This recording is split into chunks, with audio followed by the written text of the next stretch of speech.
Hey everybody, my name is Josh Richens. I'm from the channel Josh Richens Producer, but today I'm here at WeissAdvice on YouTube, and that's WeissAdvice.com, and I wanted to do a bit of a breakdown of the production that I did for a song called One Love by an artist called GMX. Now, GMX is an artist who's never had any formal music training, and this song was produced by a Nigerian producer called Fela Timo and myself.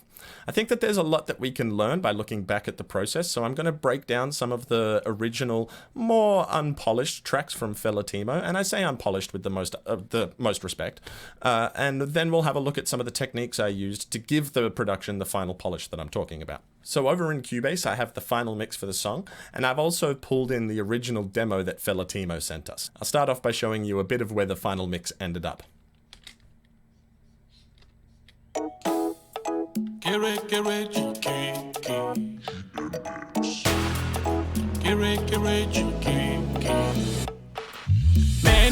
Many years ago, you don't tell where we don't go. I'll skip forward to some of the pre-chorus and the chorus. Oh, I've come a long way. Barira, wow, Kakira, Kayo, Barira, wow, One Love. And now I'll come over to the original demo from Fela Timo that we got. I'll play you a little bit of that.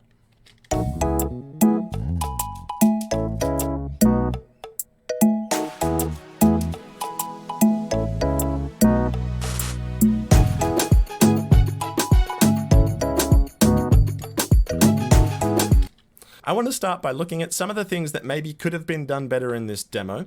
And to begin with, I want to look at this bass. There are some melodic clashes going on, but I don't want to focus too much on the theory of everything, because the point that I want to make here is much more about intuition. Let me play the bass for you.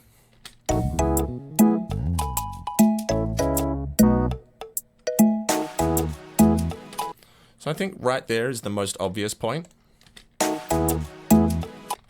In the E piano on top, we've got an E major chord, which has a B on the bottom, an E in the middle, and a G sharp on top. And that has an E flat in the bass underneath it. I'll play that again. And it resolves back up to the E. Now, for me, this sound is far too dissonant and it clashes too much for the track. Is that to say that all dissonance is bad and that every E chord needs to have an E underneath it like that?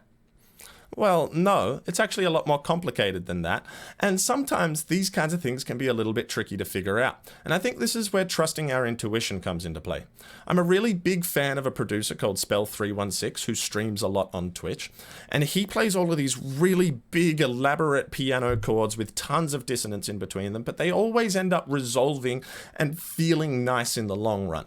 If you asked him to explain what he was doing, though, he wouldn't be able to tell you, and that's not an assessment I've made. That's something that he says himself. So what's the takeaway from all of this? Just don't learn music theory and trust our ears and our intuition? No, music theory is an undeniably useful tool, but I think the better takeaway here is to not be scared of making music because we feel like we don't know enough. Music as a concept doesn't care about your technical ability. We impose those kinds of concepts through culture, and I think this project is going to demonstrate some of what I've just talked about really, really well, given that we're working with a vocalist who isn't trained and a producer whose work could use a little bit of polishing. Back to the demo, I think what Fela Timo has done here does need some work, but I think it also demonstrates what I was just trying to get at, because there's an authenticity to the production, and there's also a clear inspiration. If we can use that inspiration to further inspire ourselves, then we can use our understanding and knowledge to elevate the production without taking over and redoing everything ourselves. But like I said before, our low end needs some work.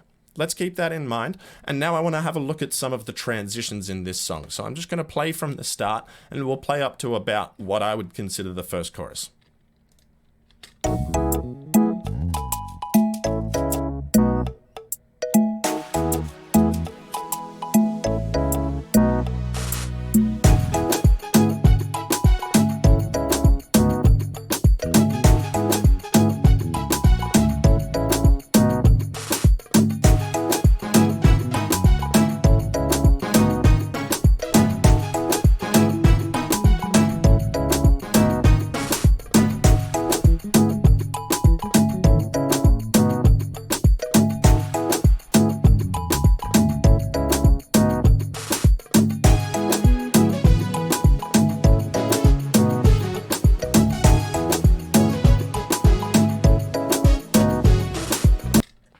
So about halfway through this verse at bar 114, it feels like something should happen. Maybe we change into a pre-chorus, maybe we bring in another element, but those considerations are best made once we have the vocal structure, so let's keep that in our mind for now. The next transitional point I want to consider is when the horns come in at the chorus.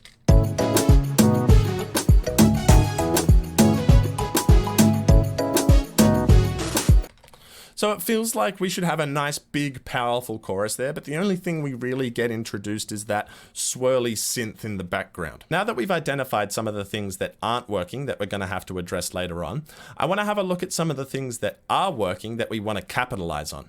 For instance, coming out of this chorus here, we get a loop change in the background percussion. Let me show you that.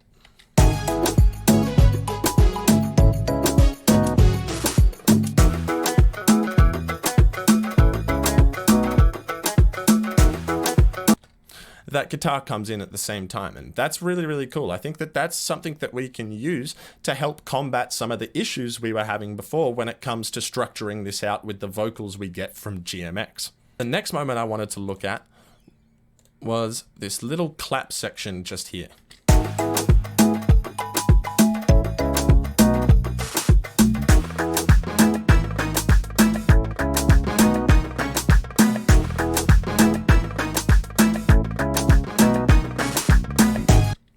So to me, that feels like a really cool kind of little breakdown, maybe after a big chorus or something. We could even further pull out some of the other elements that are helping fill out the space to make it feel more like a breakdown. So let's say GMX comes in with a breakdown written.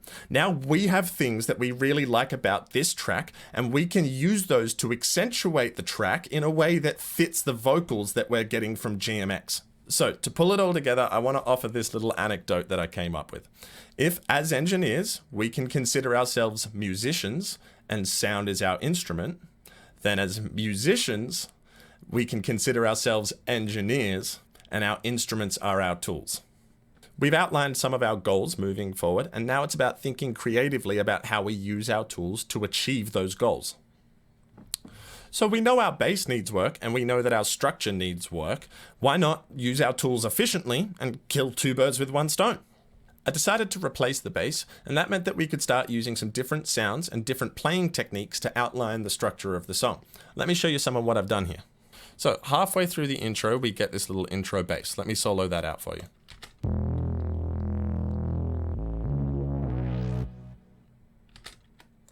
Nice little filter sweep on the start of it. That's going to let us know that we've listened to an intro and it's coming into the start of the song. So already we're outlining some of our structure. Let me show you that in context.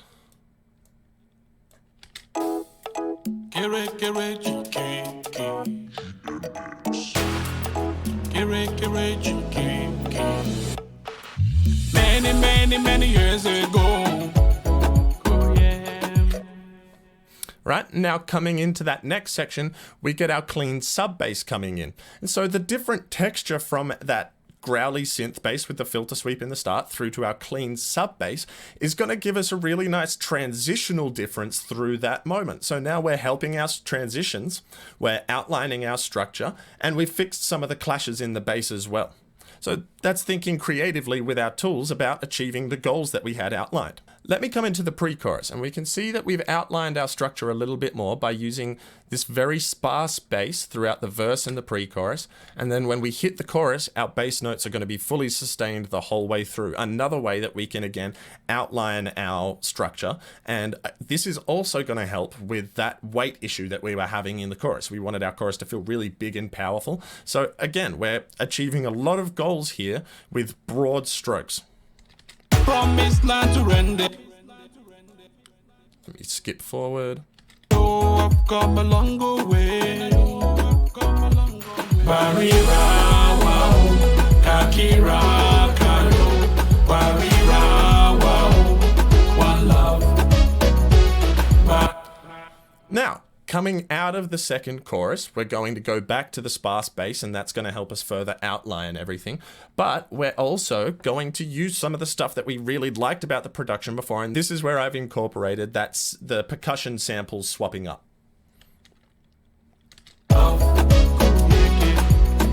Many years done they go.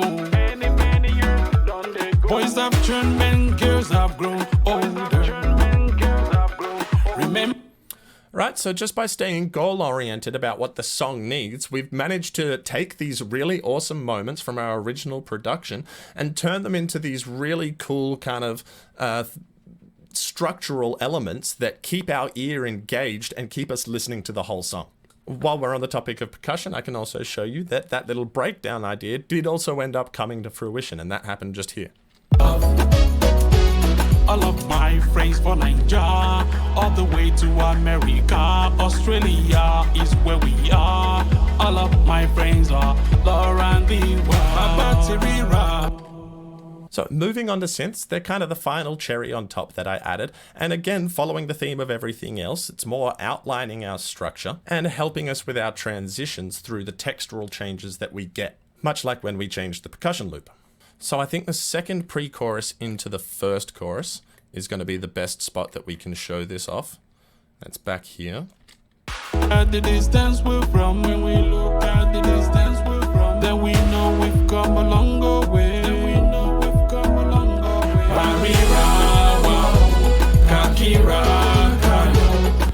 And so by listening to that, we can also tell that our pads are that last little bit of weight from the chorus that I was talking about. Let me solo out the pre-chorus stuff, and then I'll also solo out the chorus pad. And we're going to hear some of the textural differences that I was talking about, and then that size being brought in with the pad that comes in on the chorus.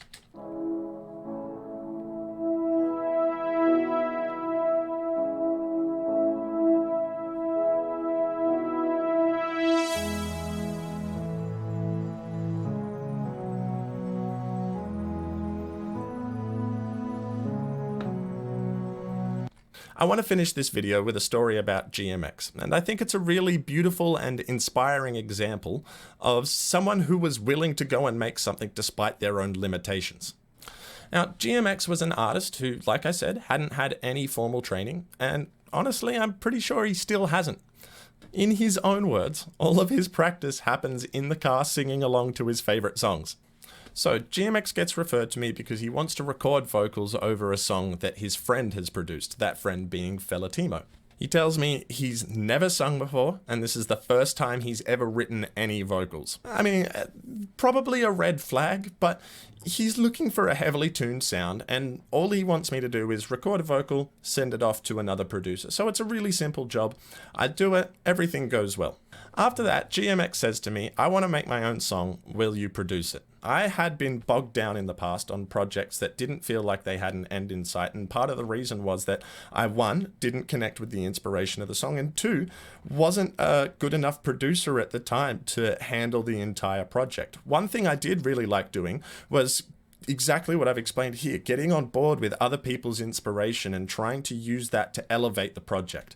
So what I suggested to GMX was that he go to Felatimo and ask him to produce the song, send over the multi-tracks, I would polish, finish up the song, do a full vocal production and a full mix, and then we could send it off to get mastered.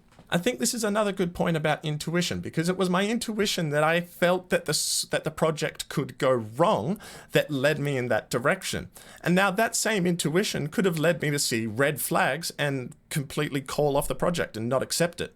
If I had done that, I probably would have felt like I had dodged a bullet. I wouldn't have felt like I missed out on an opportunity, but if that was the way that I handled it, that would have absolutely been the case. So, Felatimo agrees. He sends over the song.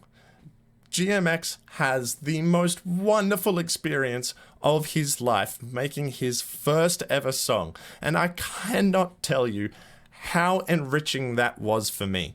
That was such an awesome experience. And so I think we should take a chance, and we should remember everybody has to start out somewhere. I don't think we should write off people because they don't necessarily know what they're doing so much. I think we should take them under our wing and help them out with our own knowledge and our own expertise. I am so happy with how I handled that situation because, like I said, it was one of the most enriching experiences of my life. I got to work with producers from Nigeria. I got to help GMX make his first song that went on to get over 12,000 views on his first ever musical endeavor. And the reason he wanted to do all of this to begin with is because he was a social worker working with troubled kids, and he wanted to show them that if they wanted to go and do something, all they had to do was start. There is so much I have learnt from GMX over my time knowing him, but this might be the most important lesson. Sometimes our biggest obstacle is ourselves. If you like this video and you felt like you learnt something, hit the thumbs up button. It really does help the video out. And if you want to see more videos like this, hit the subscribe button with the notification bell. Trusting your intuition is a useful skill, but it also has to be backed up with knowledge. So head over to WeissAdvice, where there are a ton of courses that are going to give you the foundational basis to be able to trust your intuition and have it carry you through projects like this one. And remember, we are engineers, instruments are our tools.